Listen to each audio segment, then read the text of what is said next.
I was really surprised when this flashback in Elbaph with Mother Carmel and Big Mom is going beyond just one chapter. Now, at first glance, it seems like maybe Otis planted the seeds for Big Mom to be taken down in this arc, but I still think there's no way in hell. Good job of making you think that. But the insight we get into Elbaph, okay, what we find out about Big Mom, Charlotte, Lin Lin, this chapter goes two ways.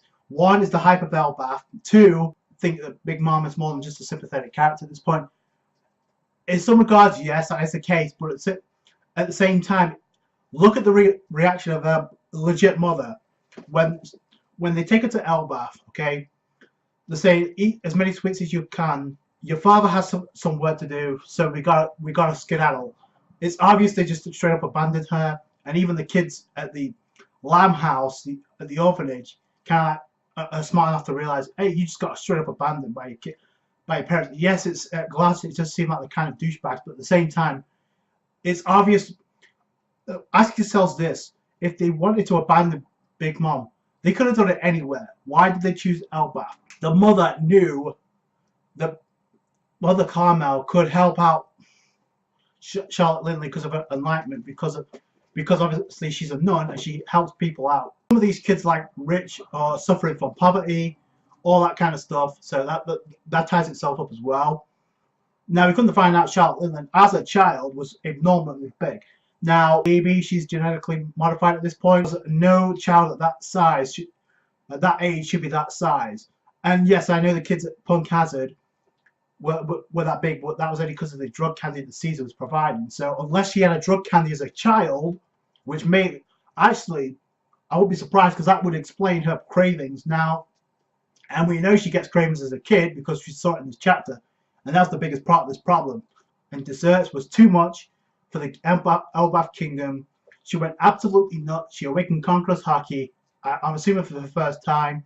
We thought she, and it makes sense why she went so nuts over Mother Carmel's picture being torn up, as well as not once but twice. That makes a whole lot more sense now. Her connection with Mother Carmel, a level of affection towards Mother Carmel, not anything else, because we see Big Mom and she does not have those lips as a kid. So, and neither does Mother Carmel at a young age. When we see her as a hot nun, then later on when she gets older, she inherits the lipstick. Now we see Big Mom carrying the lipstick. So I think that's out of affection more than anything else, out of respect. Mom, more relatable as a character than ever before. Did she go nuts? Yes, she did. But you can blame that on certain people in this chapter. But Big Mom she was like a little kid that didn't know any better. They just wanted sweets and wanted affection. That's kind of like what this chapter gives you that impression. However, by the end of this chapter, you can kind of understand where the parents are coming from. Now, it's not the right thing to straight up abandon your daughter, but at the same time, when we see what Big Mom is doing by the end of this chapter, it seems like she was already doing that, because she already had the. You don't just get like that overnight. It doesn't happen that way. So I'm assuming she did this where she was from, and because it affected everybody around her, more specifically her parents. The parents like, we can't deal with this anymore. We got to do something. Let's take her to this orphanage in Elbaph, which explains why they chose Elbaph, the strongest kingdom in the One Piece world. We still have to find out how she came into contact with the Soul Salt Devil Fruit, because her physical capabilities, even without Devil Fruit abilities, are no joke. Because there's a scene where a bear was straight up killing a wolf. She one-shot the bear, she killed it, and everything she did at that point, attacking other races, different types of people, because she didn't know any better. Because we see her attacking a mer person, a fish person literally had the fins ripped off because Big Mom didn't know. She attacked someone, which is just what happens with most kids at this stage. Most kids get curious, and sometimes the curiosity gets too much. So that's made Mother Carmel and Sister Carmel a more likable character. She kind of reminds me of a Rocinante Corazon, who looked after Law because he was the only one to survive from the white lead poisoning, but he ultimately came into contact with Corazon, who ended up saving his life. So maybe it's the same thing with Big Mom here. But when it comes to Mother Carmel, I'm pretty sure Mother Carmel is going to do something to sacrifice her life, because she comes into contact with one of the giants. She pissed them off so much.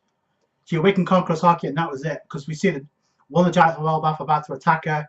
I'm assuming Mother Carmel's going to step in and get killed. Plus, we get the mention of Loki being born in this chapter. So that was kind of neat. We also get to see her origin as a kid.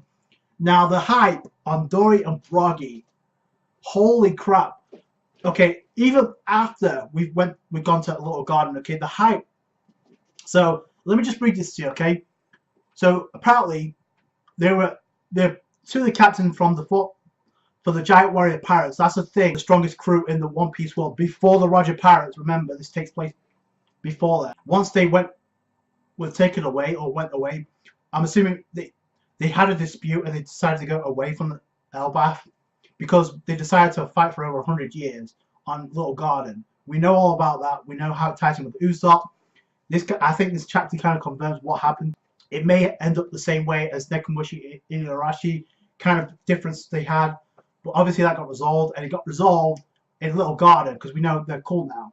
So maybe it's the same thing here where they had the dispute, they decided to go somewhere to settle it, and we know how evenly matched they were. Anyway, once again, the two giants that were in his lobby, and I think this kind of confirms they're talking about how when Dory and Bragi left to go to Little Garden to start off their duels, in came the Marines, or I'm going to say Cypher Paul, worked under CP9 in his lobby when the whole situation with Robin.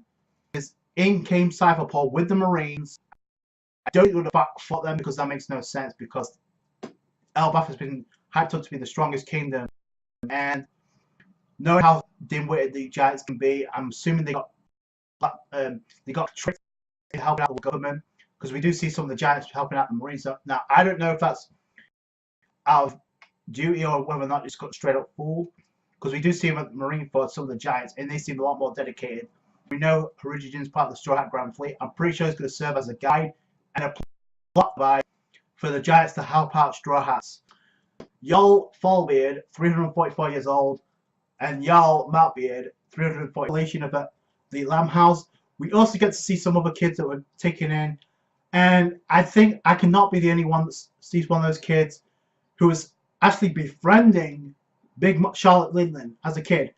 That's obviously Bonney. It's obvious. Look at the personalities. And actually the way she looks as a kid reminds me of Puddin' a little bit, because just the way the bangs are. But there's no doubt about it. That's Bonney. Because who else in the One Piece world do we know of who likes to eat, who likes desserts just as much as Big Mom? Plus, it may explain the lipstick on Barney's face as well, because if she was from the same household, she would have the same level of respect. In fact, there's a part of me that thinks that actually Sister Carmel or Mother Carmel is in fact Barney's mother, because look at the similarities between the two. Look at their parents. As an adult, Barney looks a lot like Mother Carmel, and it's heavily implied that Mother Carmel's hair is pink. So there you go. Ties that self up. Introduce the fact that I think by the end of this arc, we're definitely going to see Bonney one way or another. So we're seeing her in this flashback. She's connected with Big Mom. It explains why at first glance it looked like Bonney was actually a daughter of Big Mom, but no.